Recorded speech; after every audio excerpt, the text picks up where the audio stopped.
There's a customer I think about sometimes. Good guy. Took decent care of his car. Changed his oil every 5,000 miles without fail. Kept his receipts. Did everything he thought he was supposed to do. And then one afternoon he rolled his Chevy Malibu into my shop with a sound coming from under the hood that nobody ever wants to hear. A low, hollow knock. The kind of knock that doesn't go away. The kind that means the engine is already done and it's just waiting for you to figure it out. He was 37,000 miles past when he should have checked his oil level between changes. The car had been running low for months, maybe longer. Every time he started the engine, every time he merged onto the freeway, every time he let it idle in a drive-through, his engine was running a little harder than it needed to.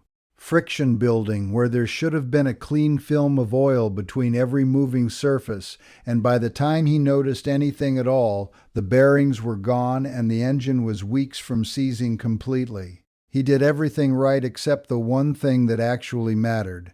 That's what I want to talk about today. Not oil changes in the sense of go to the shop and pay someone $30. I mean the real thing. The mistakes that are so common that most people don't even know they're making them. The ones that look harmless for a long time and then cost you an engine when you least expect it. I'm Jack. I've been a mechanic for over 30 years. I run my own shop in Ohio, and in those 30 years, I have fixed a lot of engines that didn't need to fail. Almost all of them had the same story underneath. Not neglect in the obvious sense, just small, quiet mistakes made by people who thought they were doing everything right. Before we get into it, one quick word. I wrote a book. Everything I've learned in 30 years of running this shop, every method I use to keep vehicles running past 300,000, 500,000, even 780,000 miles, like my own 96 F250, I put it all down in one place. Buying decisions, maintenance habits, repair choices, things mechanics know that customers almost never hear. It's at jackcartermanual.com. If you want it, it's there. I won't mention it again. Now let's talk about what's actually killing engines out there. The first mistake people make is the one that sounds the most boring. They don't check their oil level between changes. I know how that sounds. You just got an oil change. The sticker on your windshield says you've got 4,000 miles to go. Why would you need to check anything? Here's why. Every engine on the road consumes oil to some degree. Some consume more than others. A lot more. Certain engines burn through half a quart between changes, and the manufacturer considers that completely normal. BMW has published documents saying consumption of up to a quart per 1,000 miles falls within acceptable limits for some of their engines. Toyota had issues with certain Camry V6 engines burning oil in ways that surprised owners. Subaru famously dealt with oil consumption problems across multiple model generations, and those are brands with solid reputations. The point isn't that any one brand is bad.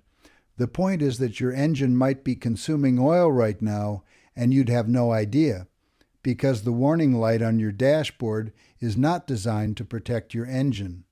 It's designed to tell you when your engine is already in serious trouble. By the time that light comes on, your oil pressure has dropped to a level that can cause immediate catastrophic damage. That light is not a caution. That light is a final warning. And yet I see it constantly.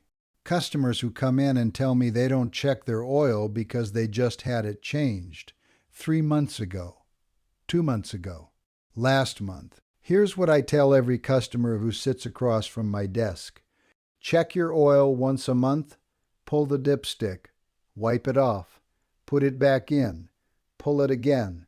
Look at where the oil sits on the stick and look at what the oil looks like. It should be between the two marks and it should be amber colored. If it's low, add some. If it's black as tar, you probably needed a change a while ago. If it's milky or foamy, you've got a problem that goes beyond oil. But do it once a month. It takes 90 seconds. It's the single best thing you can do for your engine, and almost nobody does it. The second mistake is using the wrong oil. Not wrong in the sense of grabbing the cheap stuff off the bottom shelf. Wrong in the sense of not matching the oil to what the vehicle actually needs. Your owner's manual specifies a viscosity rating, 5W3W0, 0W2W0, 5W4W0. That rating is not a suggestion. It's not a range. It's what the engineers who built that engine determined was necessary for the internal clearances they machined and the operating pressures they designed around. Use a heavier oil than specified, and you risk starving the engine on cold starts because the oil moves too slowly when everything is still cold. Use a lighter oil than specified in a high-mileage engine, and you can end up with leaks and consumption you didn't have before. I had a customer not too long ago, a guy with a late-model Honda Accord. Spec calls for 0W20. He had been putting in 5W30 for 2 years because he'd read somewhere online that heavier oil was better for older engines, and his had 112,000 miles on it. His fuel economy had dropped a little, he was noticing some valve train noise on cold starts, and he had convinced himself the engine was on its way out. Changed it to the right oil, addressed a couple of other things, and the noise went away. The engine was fine. The wrong oil had been causing most of what he was worried about. The specification in your owner's manual exists for a reason. Follow it. And then there's the question of conventional versus synthetic. This one has changed a lot in 30 years. When I started turning wrenches, synthetic oil was mostly for high performance and specialty applications. It was expensive, and most everyday drivers didn't need it. That's not where we are anymore. Most modern engines, particularly anything with direct injection, turbochargers, or tight machining tolerances, are designed with synthetic oil in mind. Some of them require it. If your engine calls for full synthetic and you're running conventional, you are not saving money. You are borrowing against your engine's future. The reverse is also worth knowing. If your engine calls for conventional oil and has always run on it, switching to full synthetic on a high-mileage vehicle without understanding what you're doing can occasionally cause leaks. Not always, not even usually, but it happens, and I've seen it. Synthetic oil has different sealing properties and can expose weakness in old seals that conventional oil was actually helping to keep sealed. If you want to make a switch like that on an older, higher mileage vehicle, talk to someone who knows your specific engine first. The third mistake is the one that bothers me the most because it's the most preventable: ignoring drain interval, and more specifically, extending it far beyond what the oil can actually handle. There's been a lot of marketing around extended drain intervals. Synthetic oil companies got into a race for who could advertise the longest change interval, 10,000 miles, 15,000 miles, even some claiming 20,000. And technically, under certain conditions, high-quality full synthetic oils can last a long time. The problem is that drain intervals aren't just about oil degradation. They're about contamination. Every time your engine runs, combustion byproducts work their way into your oil. Moisture, acids, carbon, fuel dilution, metallic particles from normal wear. Over time, these contaminants build up. The oil's additive package gets depleted, and what was once clean, protective oil becomes something closer to a mild, abrasive circulating through your engine at 60 miles an hour. And here's what the oil companies don't mention in their advertisements. Your driving conditions determine your drain interval as much as the oil does. Short trips where the engine never fully warms up. Stop-and-go city driving. Towing. Cold weather starts. Dusty environments. All of these accelerate oil degradation. The 15,000-mile interval on the bottle was calculated under ideal conditions that most real drivers in real American cities and real American winters simply don't see. If you live somewhere cold and you do a lot of short trips, I would not push past 5,000 miles on any oil, synthetic or not. If you do mostly highway miles in a mild climate with a modern, well-maintained engine, you probably have more flexibility, but the key word is probably, and probably isn't a word I like to gamble an engine on. Follow your manufacturer's recommendation as a maximum, not a target. If your car has an oil life monitor, those systems are better than they used to be, but they're still not measuring actual oil condition. They're estimating it based on driving patterns. They're a tool, not an authority. The fourth mistake costs people money in a different way. It's using oil additives and treatments that promise to fix things oil alone can't fix. You've seen them at every auto parts store. Stop leak, engine flush, miracle treatments that claim to restore lost compression, quiet noisy lifters, and basically resurrect engines that should be in a junkyard. They come in colorful bottles with aggressive claims, and they sell extremely well, especially to people who are worried about their engine. Here's my honest take. After 30 years, a few of these products have legitimate uses in specific situations under professional guidance. A careful, controlled engine flush before an oil change on an engine with severe sludge buildup can sometimes help. High-mileage oil formulations with seal conditioners are real and can slow minor leaks on older engines. But most of what's on that shelf is either harmless and ineffective or actively risky. Some viscosity modifiers can foam your oil. Some seal swellers can cause seals to overswell and fail. Some flush products, used carelessly, can dislodge sludge in large enough pieces to block oil passages and cause exactly the kind of damage you were trying to prevent. The real answer to engine noise, oil burning, and minor leaks in a high-mileage engine is almost never a bottle from the auto parts store. It's a compression test. It's an oil analysis. It's a mechanic who looks at the whole picture and tells you the truth. The treatments are expensive, the truth is usually free, and knowing what's actually wrong is always better than throwing chemistry at something and hoping. The fifth mistake is one I watch people make at quick lube shops, and I say this with respect for the people who work there because most of them are just doing their job. The mistake is not verifying the basics before you leave. The drain plug, the oil filter, the correct oil fill.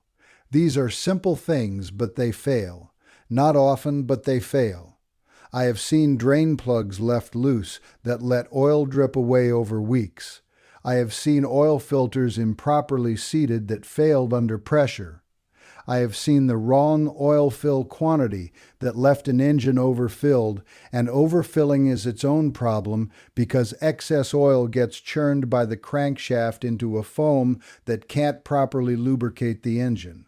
If you take your car in for an oil change at any shop, before you leave, spend 30 seconds. Ask them to confirm the drain plug is tight. Look for drips. Check the dipstick yourself before you pull out of the lot. Not because shops are dishonest, because humans make mistakes, and the consequences of an oil drain plug mistake are much worse than the 30 seconds it takes to verify. When I change oil in my shop, we have a checklist. We sign off on the drain plug. We sign off on the filter torque. We check the oil level before the car moves.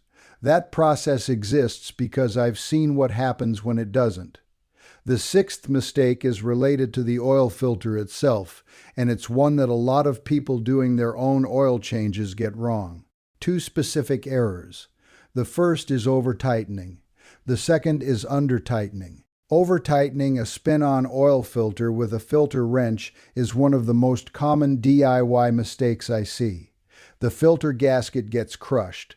The filter becomes extremely difficult or impossible to remove at the next change, and sometimes the housing itself gets damaged. Oil filters are meant to be hand-tightened plus about 3/4 of a turn. Not cranked down with a tool. Hand snug, then a little more. That's it. Under-tightening is the other end. A filter that isn't fully seated will leak. It might not pour oil onto the ground. Sometimes it seeps slowly, and you don't notice until something else alerts you. A smell, a smoke, a low oil warning after you just changed it 3 months ago. The correct filter for your vehicle matters too. Oil filters are not universal. An off-brand filter that technically fits can have a different bypass valve pressure rating than your engine was designed for, and that affects how quickly oil gets routed through the system on cold starts. Cheap filters can also have inferior media that doesn't hold up. This is not the place to save $2. Use the correct filter for your vehicle, whether that's OEM or a quality aftermarket brand that meets or exceeds OEM specifications. The seventh mistake is one that doesn't affect the oil itself, but affects how long the benefits of a good oil change last. People ignore their air filter. Your engine is essentially a giant air pump. The combustion process requires an enormous amount of clean air. A restricted air filter makes your engine work harder, runs the combustion process less efficiently, and contributes to the exact kind of contaminants that degrade your oil faster. A badly clogged air filter can also allow fine particles to find their way into the intake that wouldn't have passed a clean filter, and some of those particles end up in your oil. It's a $15 part in most cases. Check it every oil change. Hold it up to light. If you can't see light through it, replace it. If you live in dusty conditions or drive a lot of dirt roads, check it more often. These things are connected. A clean air filter, clean oil, the right filter, a properly sealed drain plug, and someone who actually checks the level between changes. All of it works together. You can't do half of it and get the full benefit. Now here's the part that I think matters more than any single item on this list. The biggest mistake isn't a specific thing you do or don't do. It's the assumption that an oil change is just a task to check off, rather than the single most powerful maintenance input you have in the entire life of that engine. Think about it from the engine's perspective for a second. Your engine has hundreds of moving metal surfaces. Pistons, rings, bearings, camshafts, timing chains, valve train components. Every one of those surfaces is separated from the surface next to it by a film of oil that is measured in thousandths of an inch. If that film is clean, the right viscosity, the right temperature, at the right level, those surfaces can run against each other for hundreds of thousands of miles and show very little wear. If that film breaks down, whether from contamination, from low level, from the wrong viscosity, from a filter that couldn't do its job, those surfaces touch. And every time metal touches metal at high speed under high heat, there is wear that you cannot undo. You can't unburn a bearing. You can't unscore a cylinder wall. The damage is permanent, and it accumulates with every mile you drive after the problem starts. That is why my 1996 F250 has gone past 780,000 miles on the original engine. Not because I found some miracle product, not because that engine was special from the factory, because for 30 years I have put clean oil in it, the right oil at the right intervals, and I have never let it run low. That's it. That's the whole secret. There is no shortcut that replaces it, and there is no mistake you can make that costs you more in the long run than ignoring the basics. I've been doing this long enough to have watched the same conversations repeat themselves on the other side of my service desk. The customer who wants to know why their engine is making noise after 90,000 miles when they always changed the oil, and then we dig into what always actually meant. 3 times, maybe 4. Changed it on years, not miles, never checked it between, used whatever was on sale. Left it another 1,000 miles past the reminder sticker because nothing seemed wrong. Nothing seemed wrong is not the same as nothing being wrong. Your engine can lose 1.5 quarts of oil and still run, still start in the morning, still drive you to work and back. It'll be quieter than it should be and working harder than it needs to, but it won't necessarily tell you. Engines are remarkably tough. They will keep going long past the point where you should have done something. And then one day they don't. That day almost always comes as a surprise. It almost never should have. If you take one thing from this, check your oil level this week. Not because you think something's wrong, because the information is free. The consequences of not knowing are expensive, and the whole system works better when you're paying attention to it. If you want to go deeper, leave a comment and tell me which of these you've been making. I've seen all of them. Some of them I've seen hundreds of times.